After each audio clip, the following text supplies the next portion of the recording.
Salut les amis, on se retrouve pour une nouvelle vidéo, une vidéo franchement avec Esteban et ça fait trop longtemps, je suis trop content qu'on se retrouve enfin sur cette chaîne.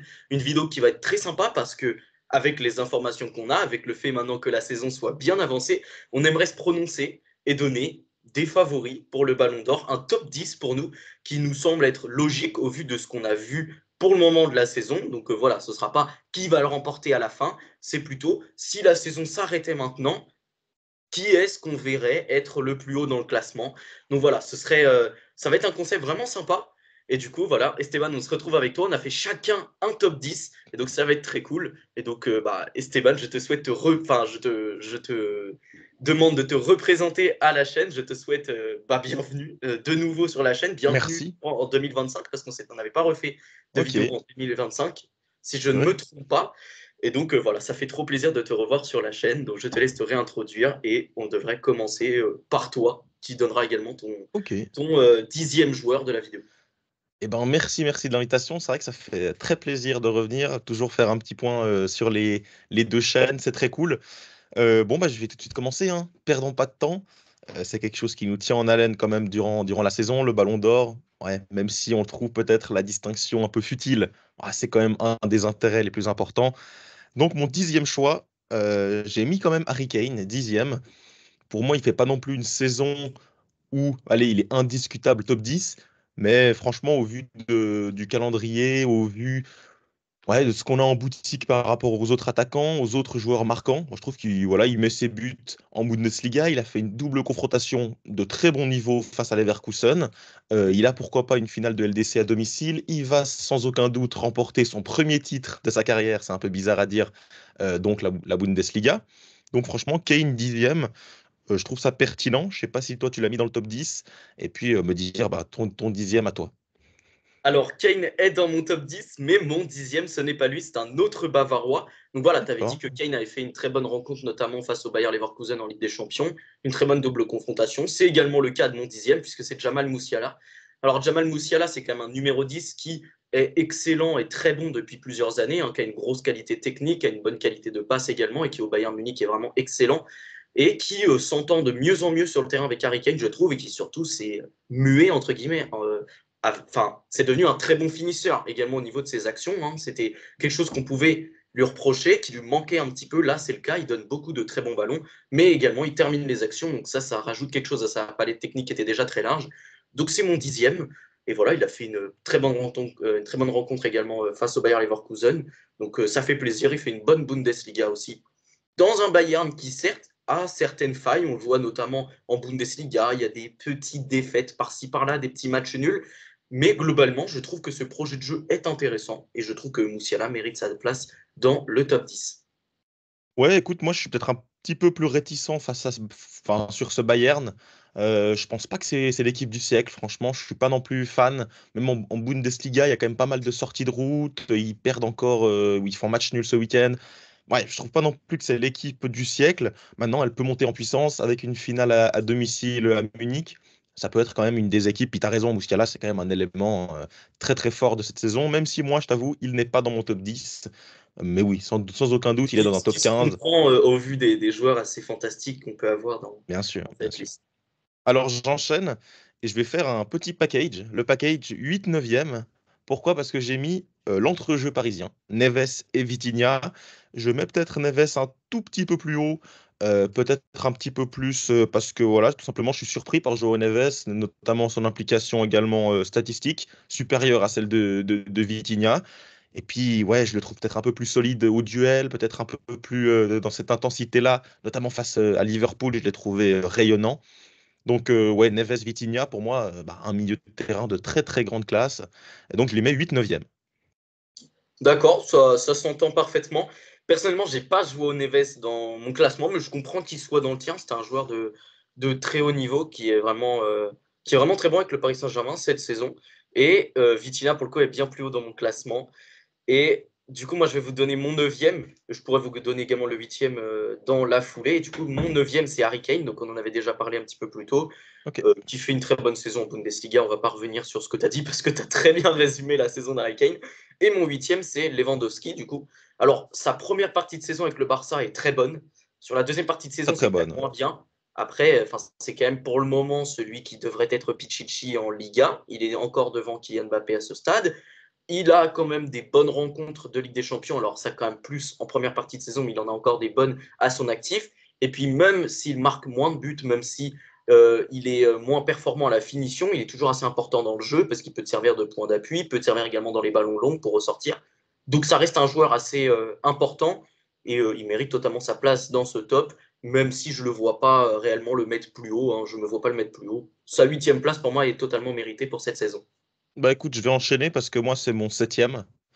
Septième Lewandowski. Alors, il faut quand même qu'on se détache des critiques récentes, etc. C'est vrai que moi, je le critique souvent. Pourquoi? Parce qu'il loupe quand même beaucoup d'occasions.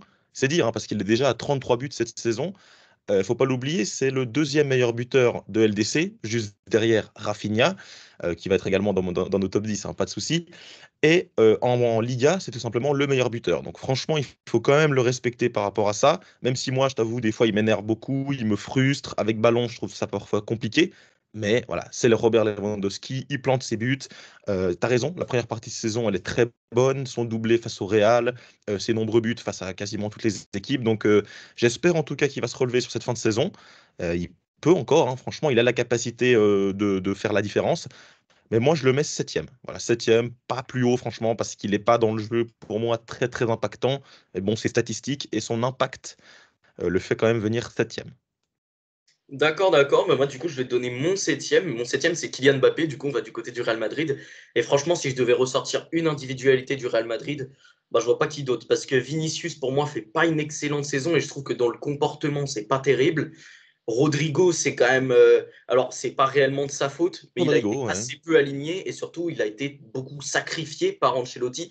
Donc, pour moi, c'est ce qui fait qu'il n'est pas dans ce top, malheureusement, parce que même s'il est bon quand il joue trop rarement pour qu'on le mette dans le top, même si des fois, c'est même pas des raisons d'indisponibilité, c'est juste Ancelotti qui le met sur le banc.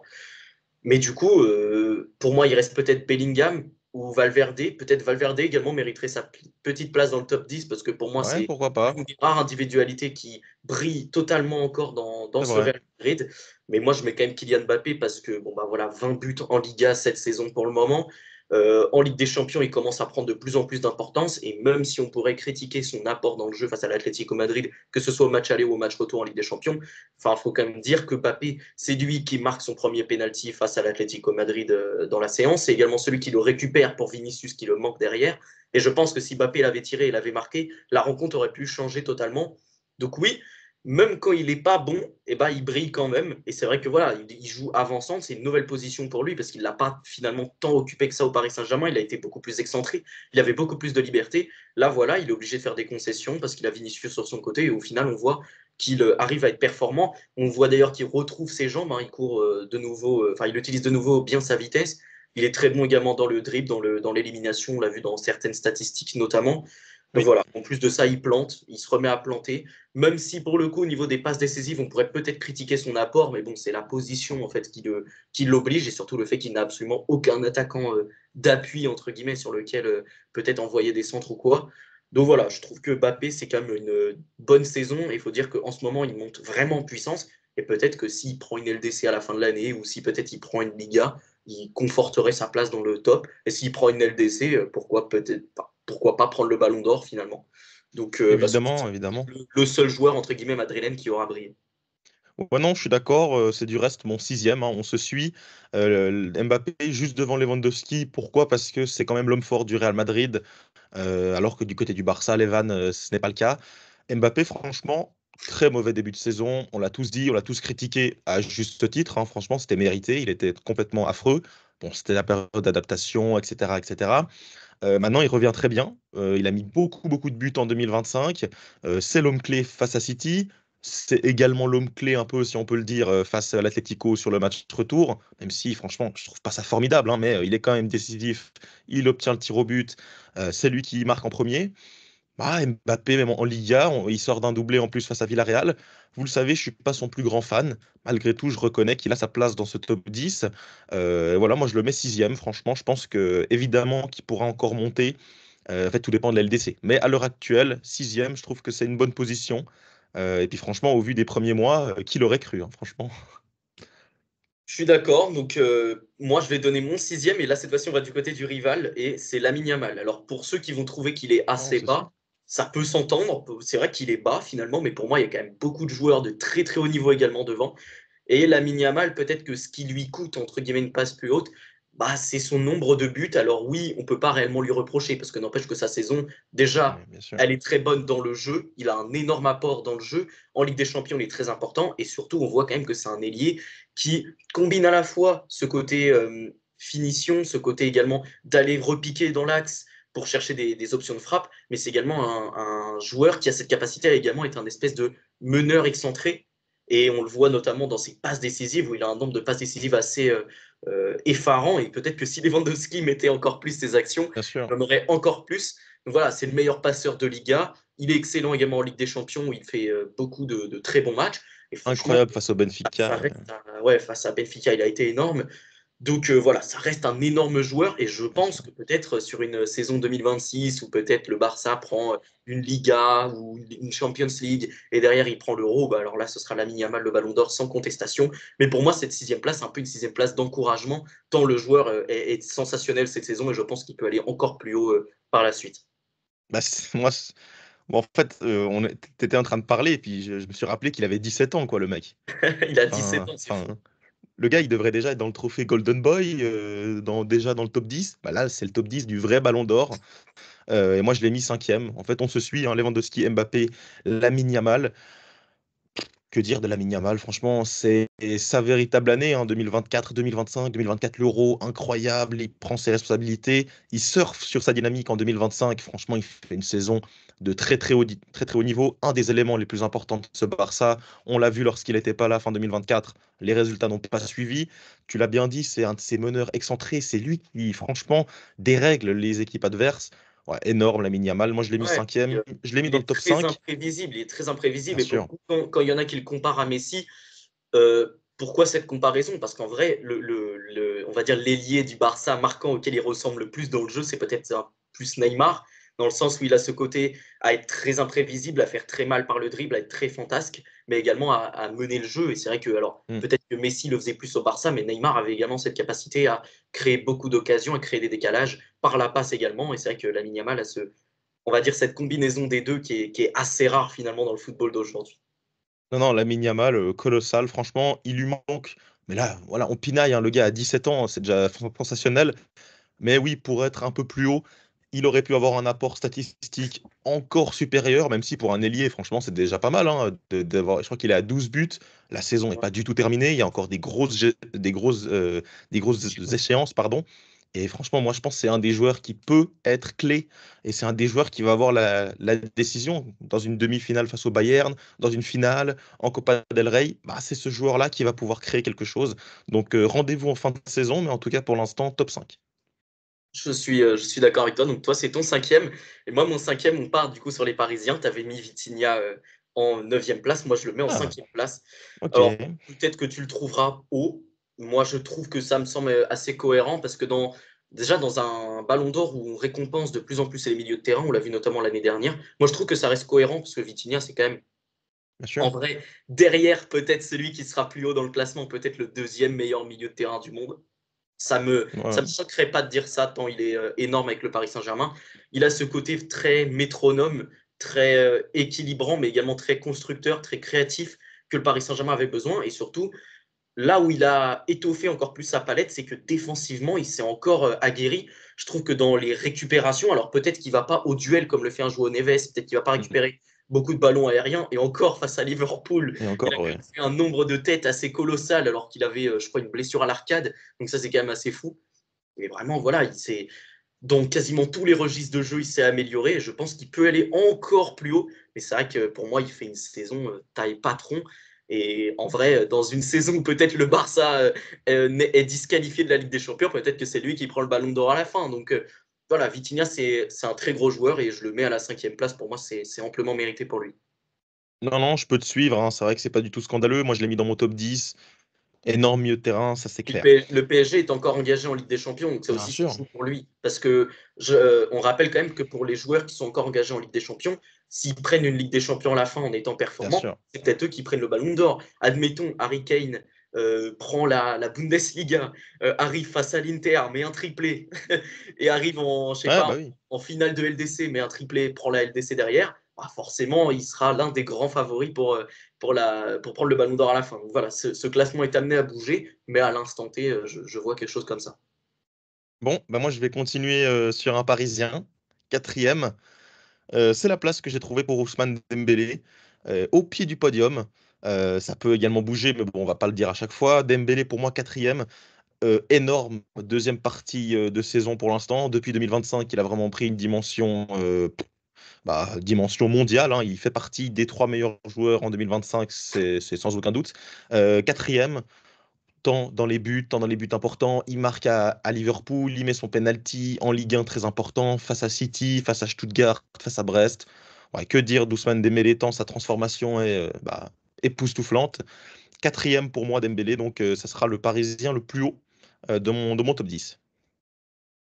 Très bien, bah, du coup, moi je vais donner mon quatrième. Et bah, du coup, j'avais précisé que ce classement aurait pu être amené à évoluer. Et lui, pour le coup, risque de perdre des places, malheureusement. C'est Mohamed Salah que je mets à la quatrième position.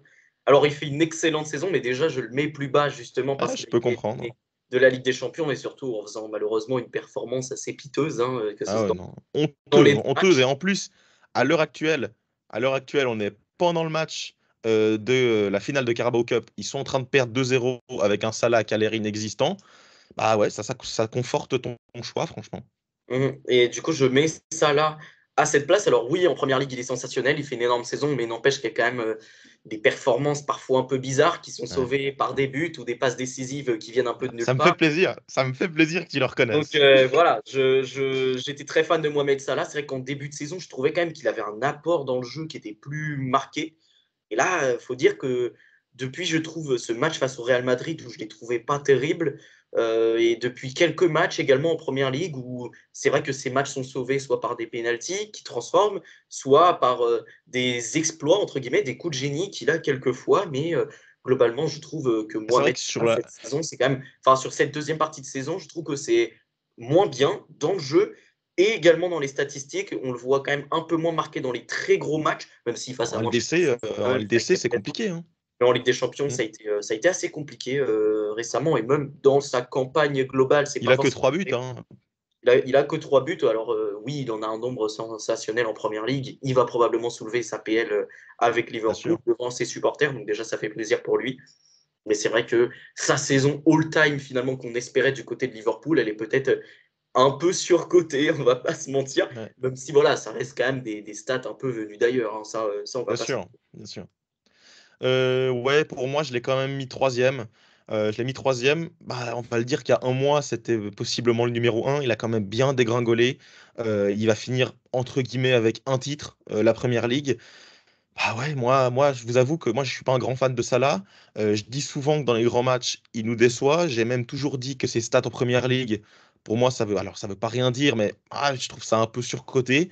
J'ai quand même vu pas possiblement beaucoup de matchs où franchement il n'est pas non plus déterminant dans le jeu. Alors oui, il fait son action, comme tu l'as dit, il met son doublé de penalty face à Southampton, très bien. En Première Ligue, dimanche à 13h face à Ipswich, c'est magnifique, on se régale, Mohamed Salah. Actu Foot qui nous met, sensationnelle saison, 26 buts, 23 passes D, ok. Mais maintenant, je suis désolé, sa double confrontation face au PSG, pour moi, elle est honteuse. Si c'est Salah, enfin, si c'est Mbappé qui fait cette prestation, il se fait lyncher. Si c'est Rafinha, il se fait lyncher. Yamal, il se fait lyncher. On doit avoir le même standard envers Mohamed Salah. Malgré tout, il reste pour moi top 3 à l'heure actuelle. Si on Mais prend la alors, saison, on le descend un peu, mais ça reste quand même un énorme bien sûr, joueur. Et bien on sûr, peut dire tout ce qu'on veut, enfin, atteindre à peu près une vingtaine de passes décisives, toutes compétitions bien confondues, sûr. c'est C'est pas, c'est monstrueux. c'est monstrueux. Et Mais on ne sait jamais s'il battrait pas ce record de Kevin De Bruyne ou de maintenant, Thierry Henry en Première Ligue. Ça, c'est également quelque chose qui peut être dans son viseur. maintenant, pour moi, on peut quasiment le dire avec certitude qu'il va descendre dans ce classement. Qu'il ne prendra Euh, pas le Ballon d'Or. non, Peut-être ça c'est une clair. Carabao Cup, une Première Ligue, ça aurait peut-être pu ajouter un petit point en plus, mais là, il perd la Carabao Cup, hein, au Non, moment non, où on parle. Donc voilà. pour moi, il va forcément descendre, hein. Des joueurs qui vont aller loin en LDC, qui vont la gagner, vont lui passer devant. Donc, est-ce qu'il va réussir à sauver le top 5? Peut-être. En tout cas, top 3 pour moi actuellement, mais à la fin de saison, il faudra refaire ce classement et il sera plus bas. Je suis d'accord. Et du coup, mon troisième, bah, tu l'as donné toi en quatrième position. Moi, c'est Ousmane Dembélé, mon troisième. Il est excellent avec le Paris Saint-Germain là depuis le début de 2025. Hein. Il est Bien sûr, sensationnel. Il marque but sur but. Et même au-delà des buts, il a une importance dans le jeu qui est assez impressionnante hein, pour ressortir les ballons. On en parle souvent de ce milieu, enfin de ce faux au neuf qui neuf. vient un Mm. milieu en position lorsque tu as besoin de ressortir le ballon. Face à Liverpool, on l'a vu Bien notamment. sûr. Quand tu La avais du passe de mal, Mendes, la passe de Mendes, justement, elle est faite par ce décalage. bien Euh, sûr. donc voilà, il est utile dans le jeu. Il peut également voilà, passer sur le côté. Il permet de créer beaucoup de mouvements dans cette équipe parisienne. C'est un joueur énorme. Et j'espère qu'il va marquer ce soir contre l'OM. Alors voilà, la vidéo sortira bien plus tard. Mais moi, comme ça, je vous dis, j'espère qu'il mette un bon petit triplé face à l'OM. Ça me ferait kiffer. Mais voilà, Dembélé, voilà, je le mets troisième, ce serait totalement mérité. Et encore une fois, ce classement est amené à évoluer si le PSG prend peut-être la LDC à la fin. Bien sûr. Bah écoute, on est plutôt d'accord et je vois qu'il nous reste les deux mêmes joueurs à la première et à Et la je deuxième pense qu'ils place. sont dans le même ordre. Je ne sais pas. Je ne sais pas parce que moi, j'ai du mal à les départager. Mais bon, on va dire le premier. On va passer au premier comme dans tous les classements. Tu donnes ton ballon d'or là? Bah ouais, je donne mon ballon d'or. Je donne mon ballon d'or. Et pour moi, mon ballon d'or, au vu des critères, au vu des votants, pour moi, mon ballon d'or, c'est Rafinha. Pour Ah, on moi, a pas le même. mon ballon d'or, c'est Rafinha. Mon cœur a envie de mettre Pedri, hein. Je Moi suis aussi. Moi, d'accord. je t'avoue, j'ai eu le même, on va dire, la même idée que toi. Je me suis dit, surtout le long du classement, tu prends les stats, tu prends les trucs. Mais je me suis dit, pour le premier, c'est le cœur qui parle, tu vois. Et du coup, j'ai Ouais, je mis suis d'accord. Pedri premier. Mais franchement, que ce soit premier ou deuxième, les deux font une saison sensationnelle. C'est juste que Bien Rafinha sûr. a les stats qui parlent pour lui. Le fait qu'il marque également dans les Oui, moments. puis il a aussi Pour le coup, quoi par rapport à Salah, il a ce côté clutch dans les grands matchs. et puis quoi qu'on en dise, il a aussi moi ce qu'il place un peu devant Pedri, c'est qu'il a aussi ses images fortes. Il a son triplé face au Bayern, il a son doublé face au Real, il a ses nombreux buts face à Benfica, overtime, dernière minute. Toi, tu as des images de Rafinha, tu le vois glisser sur les genoux sous la pluie à Benfica. Enfin, en fait, quand tu dis, Même le brassard de capitaine, ça ouais, rajoute à en son fait, aura, ça rajoute à son. ouais.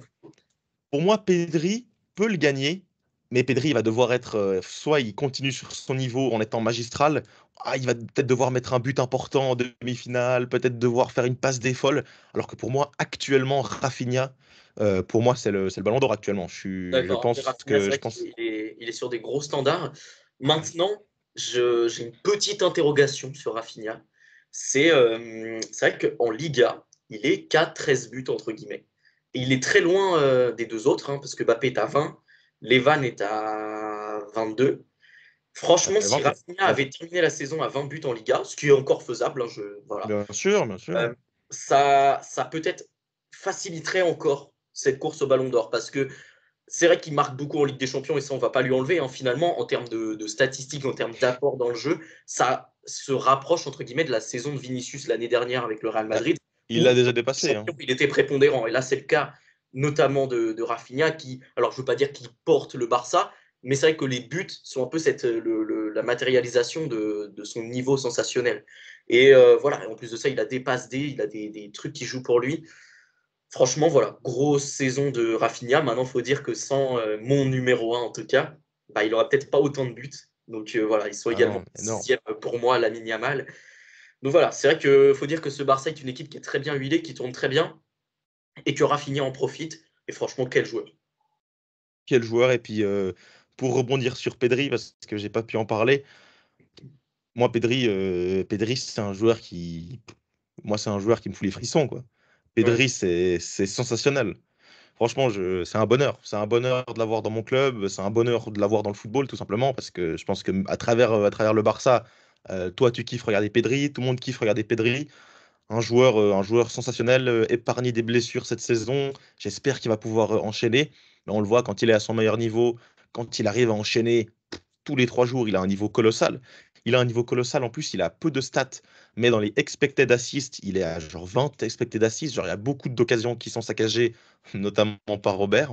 Donc, Ah, notre ami ouais, Robert. Pedri, monstrueux, monstrueux, monstrueux. Un de mes joueurs préférés, le joueur préféré, mon joueur préféré actuellement, c'est clair.